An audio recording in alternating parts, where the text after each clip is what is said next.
Imagine the hum of precision machinery, a rhythmic ballet of steel and silicon echoing through a pristine factory floor in southern Germany. Sunlight streams through vast windows, illuminating the focused faces of engineers and technicians, their movements precise, almost serene. This was once a common sight, a testament to a continent where industrial prowess met meticulous craftsmanship. You saw families planning summer holidays, children dreaming of university, and retirees enjoying golden years, all underpinned by a robust economy. The air itself felt thick with the promise of stability, an unspoken guarantee that tomorrow would build on today's successes. Yet look closely now, and you might see the same machines, silent, gathering dust, the once vibrant hum replaced by an unsettling quiet. The faces etched with concern, not serenity. This is not fiction. It is consequence. Before we delve deeper into how this transformation unfolded, tell us in the comments, where in the world are you watching this from? Your perspective helps us understand the global reach of these unfolding realities. You are about to witness the meticulous deconstruction of a grand illusion. We will reveal how Europe, once lauded as a fortress of prosperity and social welfare, began a subtle yet irreversible decline. This isn't about blaming individuals or single events. It's about exposing the foundational flaws in a system that promised perpetual growth but was built on sand.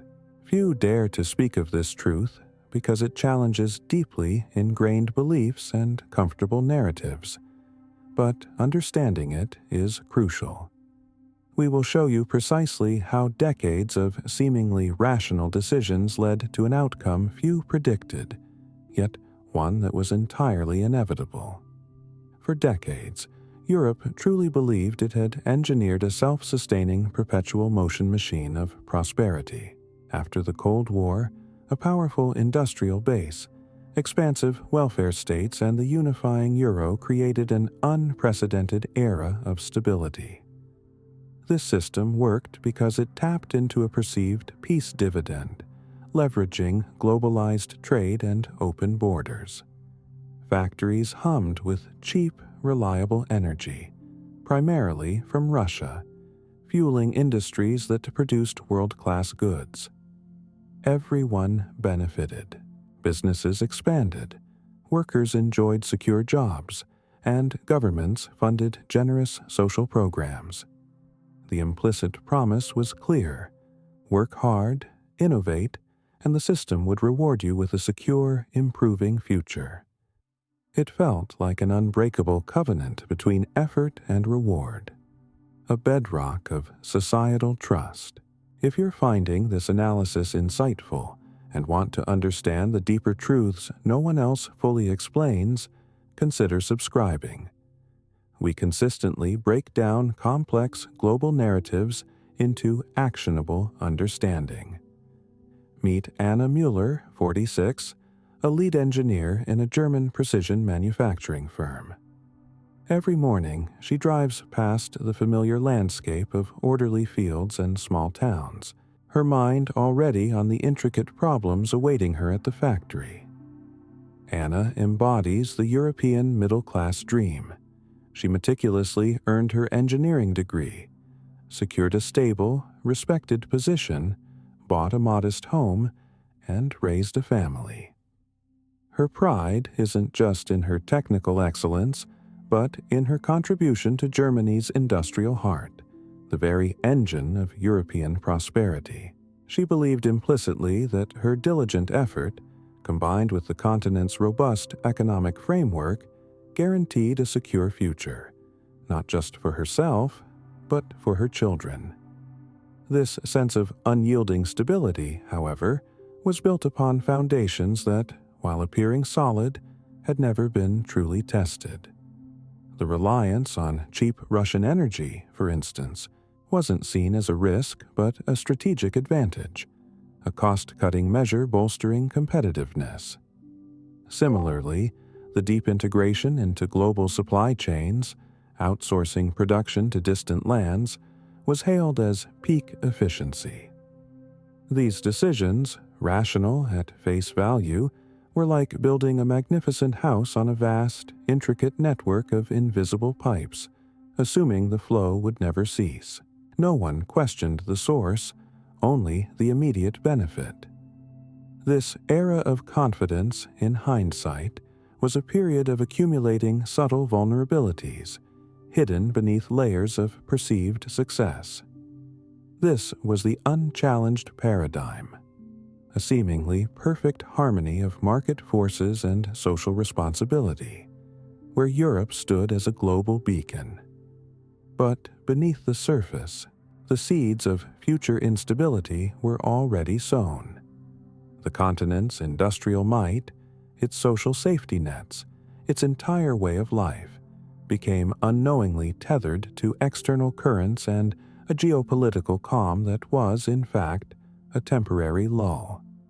What you are witnessing now, the unraveling of that once assured future, is not a random twist of fate.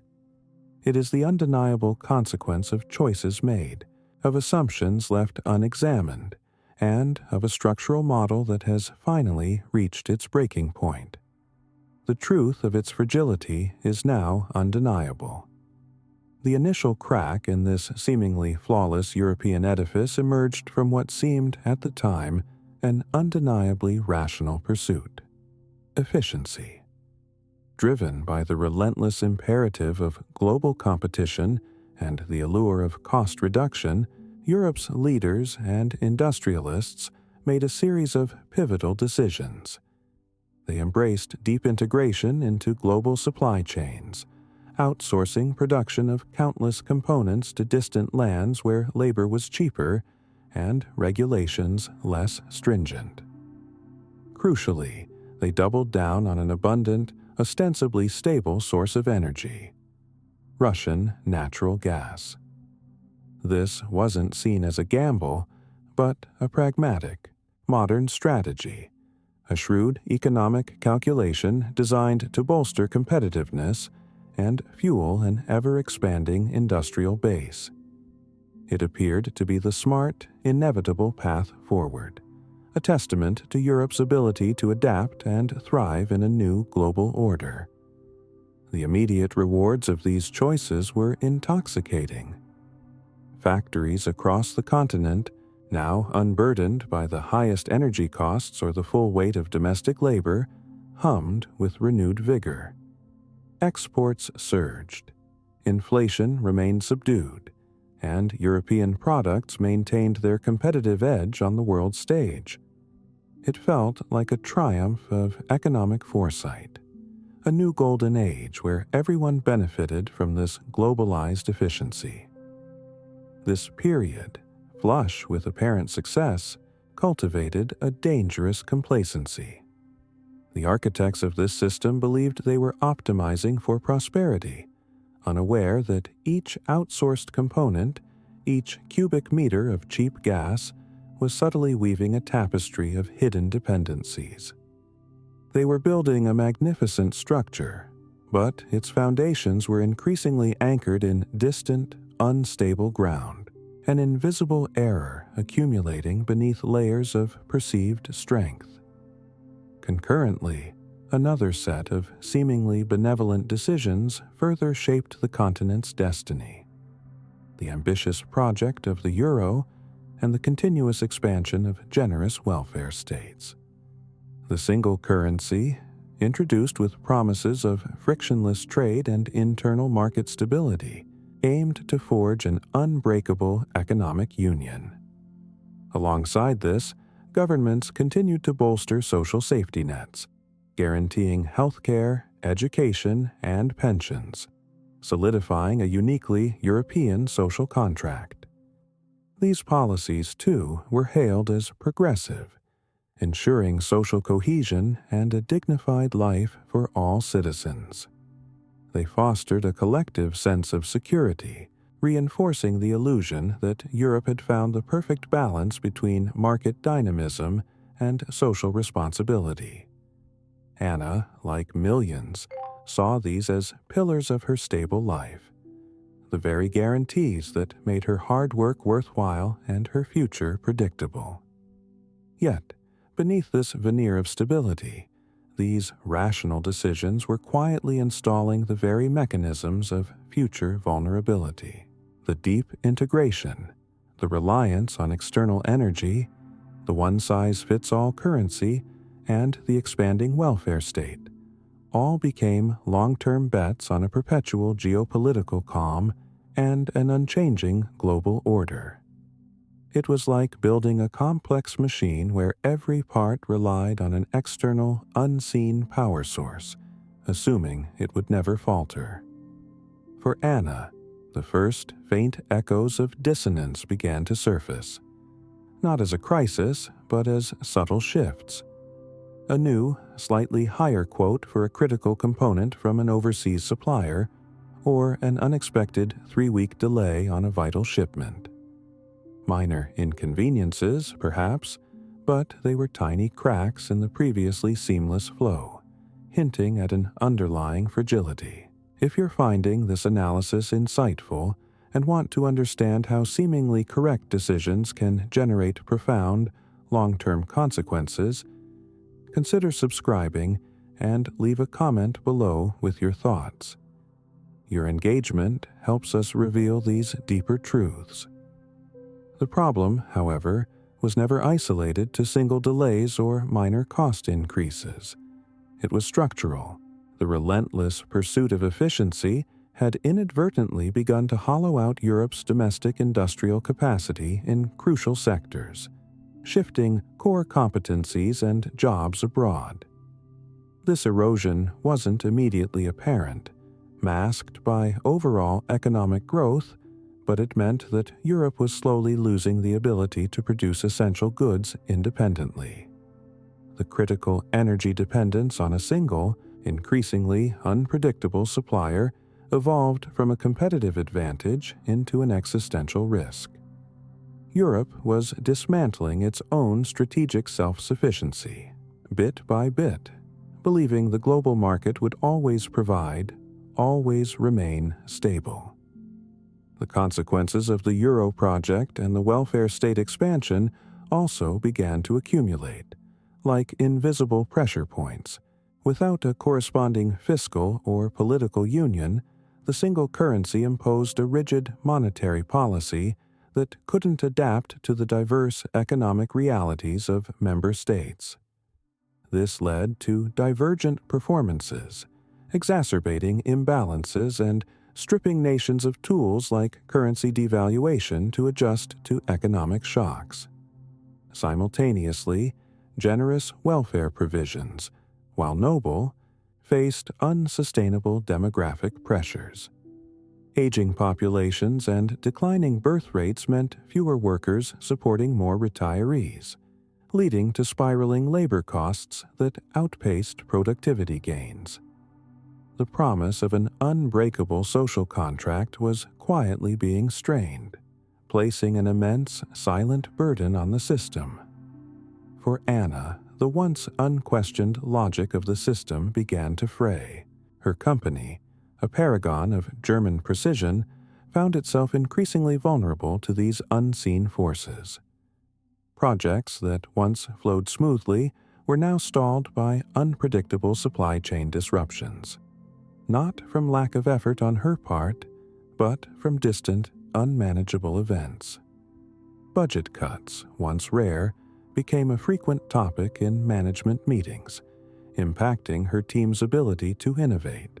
The certainty that her diligent work translated directly into progress and security started to erode. She saw colleagues, equally dedicated, facing stagnant wages while the cost of living subtly crept upwards. This wasn't a personal failure. It was a creeping, unsettling dissonance between her meritocratic belief and the system's faltering ability to deliver on its implicit promises.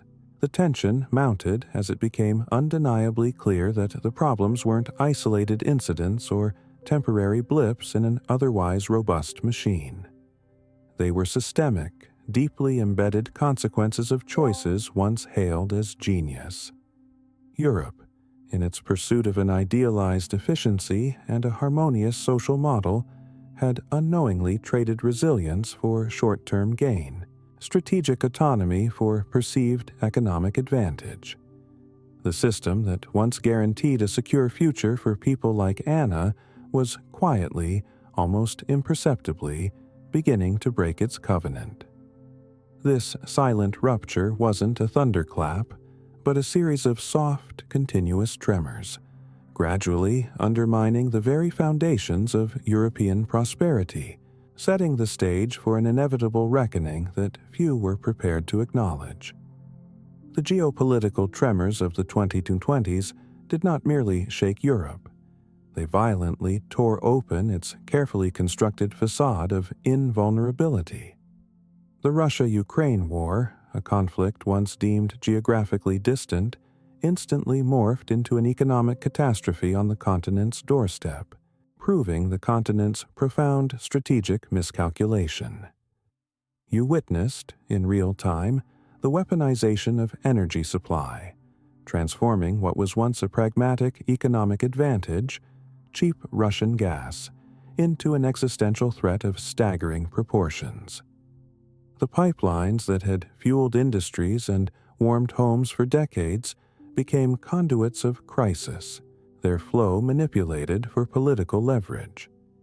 Energy prices skyrocketed with unprecedented volatility, not as a market fluctuation, but as a direct, hostile act that ripped through the European economy. This was the moment the hidden dependencies, previously mere lines on a ledger, became tangible, suffocating realities, impacting every facet of the European industrial landscape with brutal force. This abrupt, weaponized energy shock delivered a fatal blow to industries that had, for decades, defined European economic prowess. Chemical plants, steel mills, and precision manufacturers, once the undisputed champions of global production, suddenly found their operational costs soaring to unsustainable levels. You cannot simply absorb a 500% increase in natural gas prices and remain competitive against rivals in regions with stable, affordable energy. The intricate dance of global supply chains, already strained by pandemic disruptions, now fractured completely, leaving factories idle and production lines silent. Europe's industrial base, once its greatest strength, was revealed as structurally dependent and strategically fragile, its very foundation eroded by the sudden removal of its cheapest fuel. This wasn't a temporary blip. It was a fundamental reordering of economic viability. The ripple effect of these industrial shocks was immediate and devastating, translating abstract economic forces into tangible human struggle. As energy costs permeated every layer of production, inflation, long dormant, roared to life, eroding the purchasing power of every single European household. You felt it at the grocery store, at the petrol pump, in your monthly utility bills. This wasn't just a statistical blip, it was a direct assault on your family's budget, forcing difficult choices. Consumer demand, the lifeblood of any healthy economy, shriveled under the weight of rising prices and pervasive uncertainty. This cascade effect led directly to widespread factory slowdowns, businesses cutting shifts, and ultimately, job losses. The stability Anna had always known in her community, underpinned by reliable employment, began to crumble, reflecting a dramatic decline in overall economic output. For Anna, this unfolding crisis was far more than an economic headline. It was a profound, personal betrayal. She had meticulously followed the unspoken contract: pursue education, work tirelessly, contribute with technical excellence, and the system would reward her with stability. She did everything right. Yet the world she had built, the future she had envisioned for her children, was now being systematically dismantled by forces beyond her control. You understand this feeling, the gnawing injustice when your diligent effort no longer guarantees a secure future.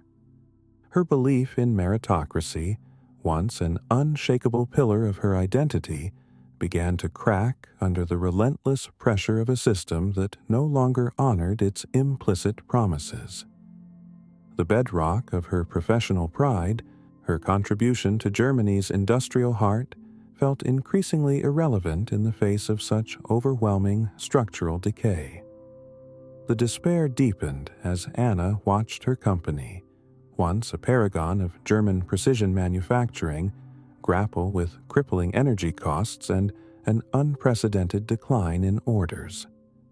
Projects she had meticulously planned and overseen were now stalled, not due to technical challenges, but because the foundational economics had collapsed.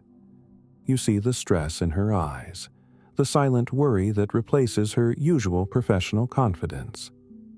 The very real threat of relocation to a cheaper, more stable region, or even outright collapse, loomed over every meeting, every conversation on the factory floor. This wasn't just about profits. It was about livelihoods, about the skilled hands she worked alongside, about the community that depended on this industrial anchor. Her career trajectory, once a steady ascent, flattened into an uncertain plateau, a stark reflection of Europe's own diminished prospects. Anna experienced the acute frustration of seeing her lifelong effort, her hard-earned skills, and her unwavering dedication devalued by abstract systemic forces. The predictability she had always relied upon vanished, replaced by a suffocating sense of powerlessness. You can almost hear the question echoing in her mind. If hard work no longer guarantees security, if merit is no longer rewarded, what was it all for? The chasm between her expectation of continued progress and the harsh reality of structural decline widened daily, fostering a gnawing uncertainty about her children's future. This profound disillusionment is a silent crisis sweeping across a continent that once prided itself on stability. If this deep dive into structural flaws resonates with your own observations and leaves you questioning the future, consider subscribing. We continue to dissect these complex hidden truths, empowering you with understanding that mainstream narratives often miss. The true antagonists in this unfolding drama are not easily identifiable villains, but deeply entrenched structural forces, systems designed with good intentions yet laden with unforeseen consequences. First, consider the mal-designed energy transition policies.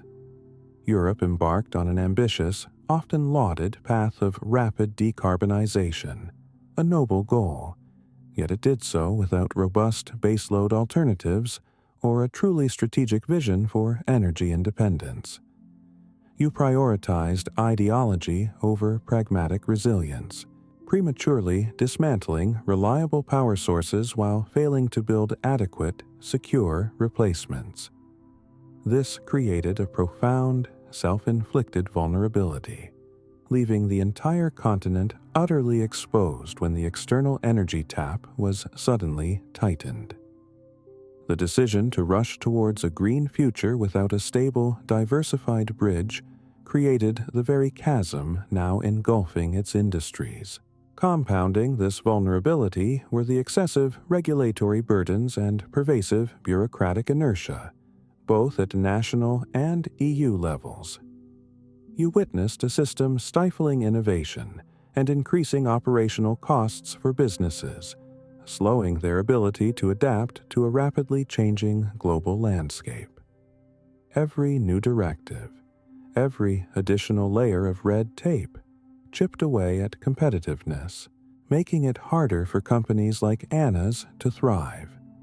Simultaneously, a disconnected political elite, often insulated from the harsh realities of industrial production and global competition, pursued ideological agendas over pragmatic economic resilience.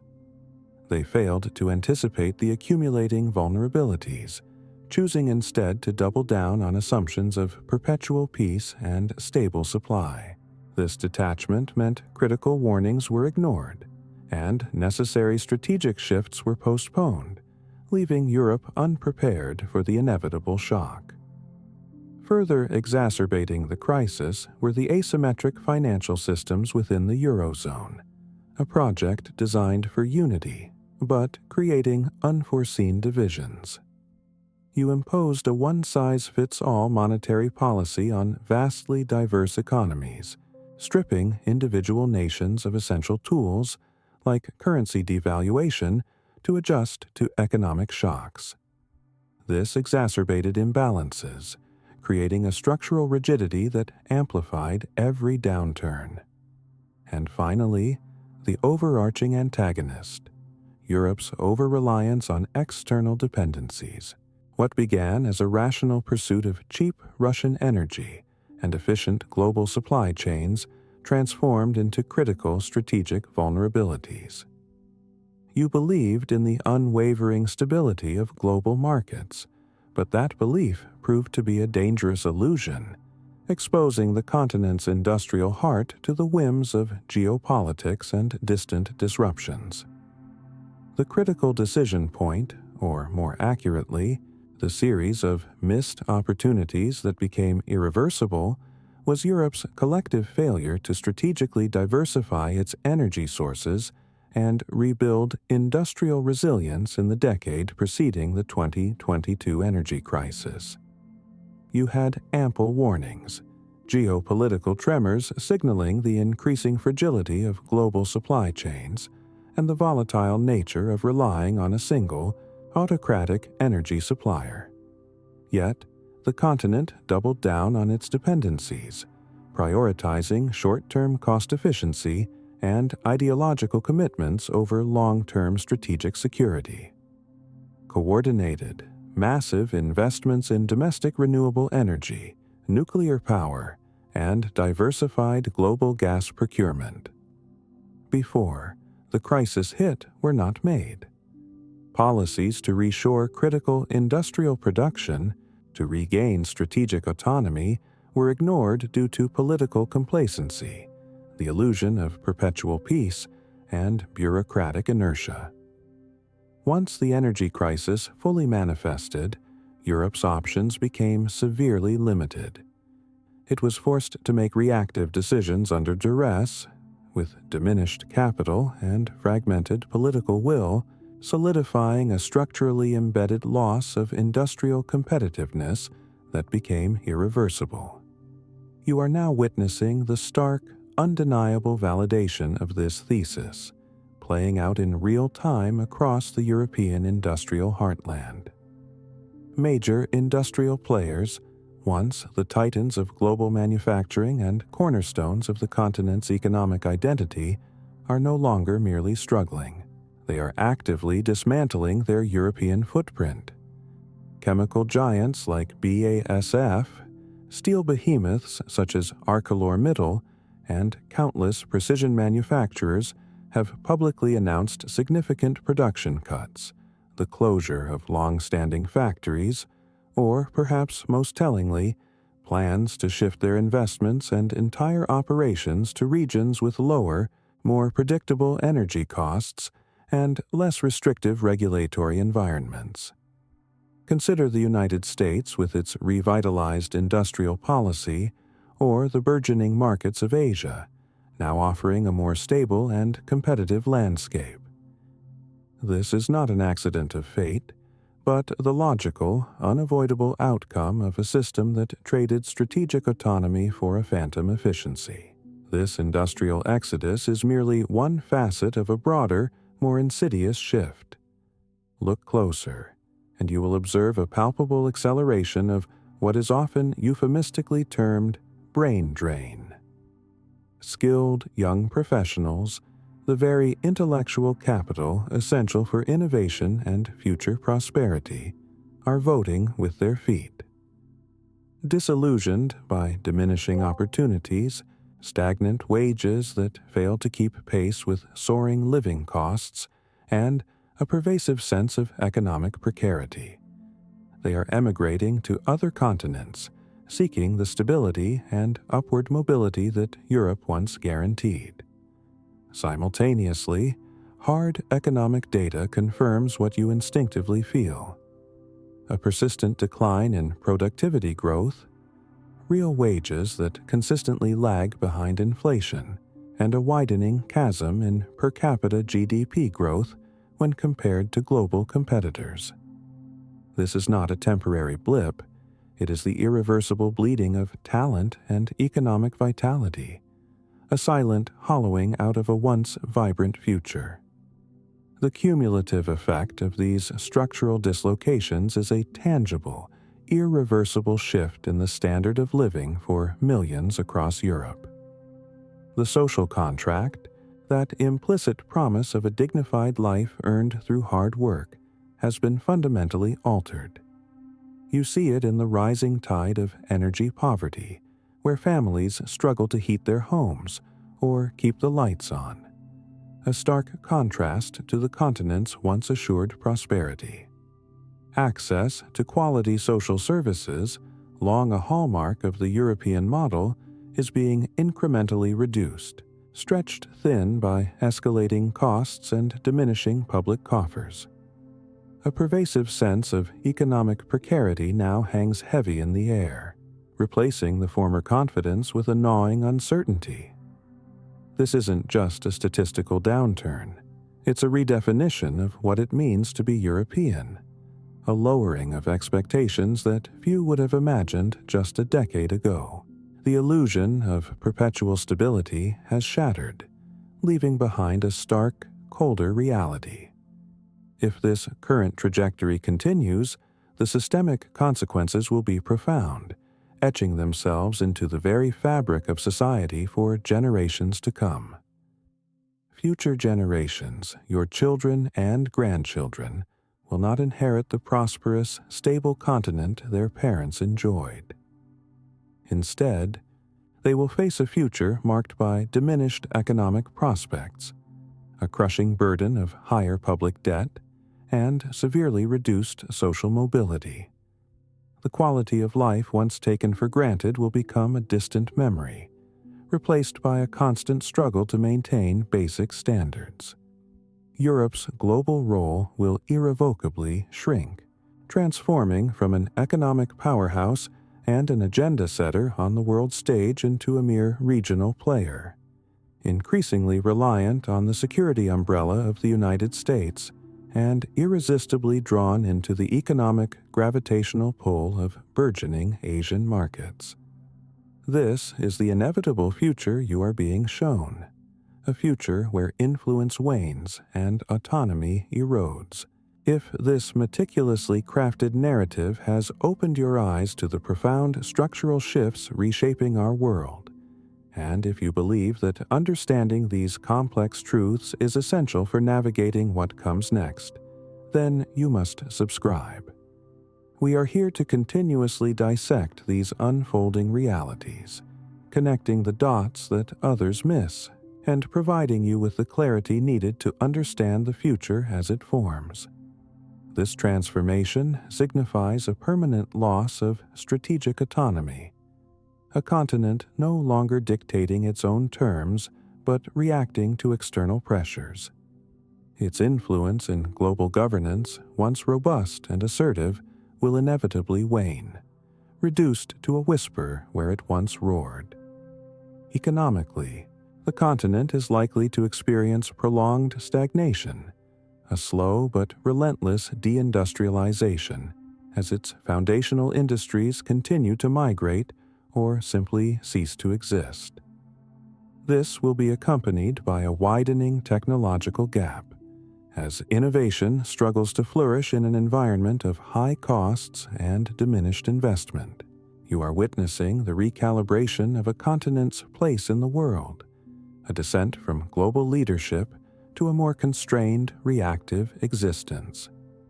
The path chosen, or rather the paths not taken, have led to this inescapable outcome.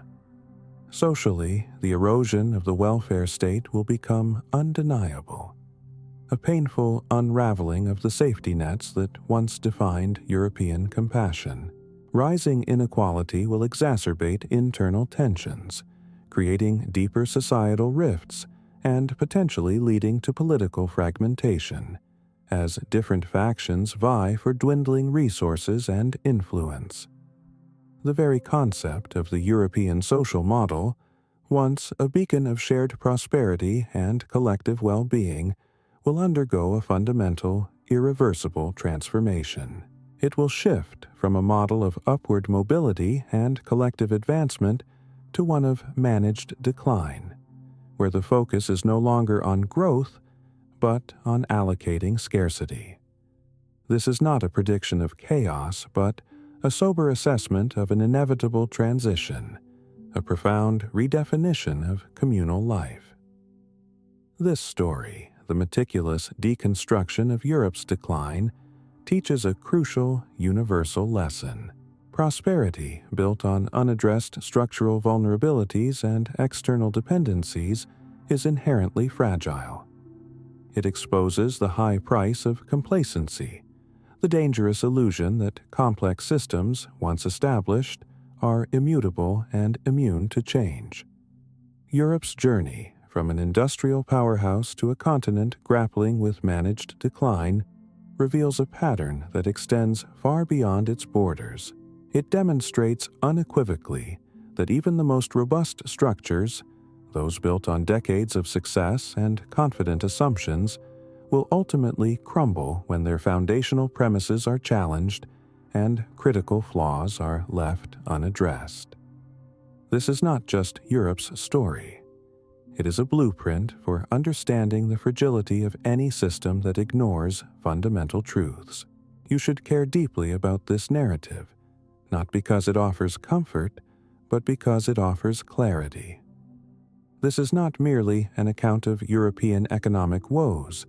It is a meticulously detailed blueprint for understanding how seemingly stable systems can unravel with devastating speed. It shows you precisely how abstract economic forces translate into tangible human struggle, affecting lives like Anna's and potentially your own. It underscores why foresight, adaptability, and unwavering strategic independence are paramount for any nation or region seeking to secure its future in an increasingly volatile world.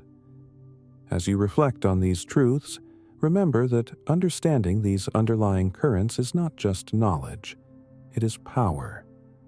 The future is not predetermined, but its outlines are drawn by the consequences of today's unexamined assumptions.